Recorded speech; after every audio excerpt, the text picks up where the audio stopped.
Hi, my name is Staci Sadler. I'm the author of Aura Personalities, and today I'm going to share about the personality or the layer of light that can be around a person called indigo crystal. The name, the archetype I gave them is called the commander, and I just wanted to share a bit about them today. So, an indigo crystal is a personality that you can't miss. They're very authoritative naturally. They don't take directions unless they have chosen to esteem someone or follow them or learn from them. They can be incredibly teachable if they have chosen someone that they're going to learn from. But overall, they have very clear understanding of why they're here and what needs to be happening on this earth. Very connected to what's happening on more of like a global or a kind of a universal, spiritual, eternal aspect of things, of looking at life and the world and saying, we can be doing better and we should, and let's go. You know, if I can think of anything, they're like, let's go and let's do this and let's be this. And why is anybody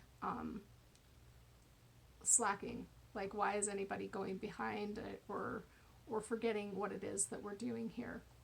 So high moral standards of purpose and intention. Obviously, those things can be very affected by how they're raised, how they're being influenced, what they're being taught. But there's a very high internal sense of true north inside of an indigo crystal, the commander, and they feel, I don't know how to say otherwise other than to just call everybody to action. Yeah, so the commander.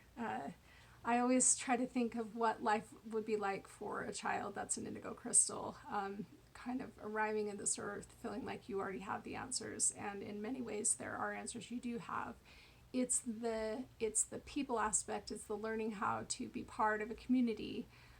Those are the things that indigo crystals have more difficulty figuring out how to do, but it doesn't mean they can't figure it out. And once they see the purpose of that community, or the purpose of an institution, or the purpose of a way of being in this world, then they're much less resistant to joining that.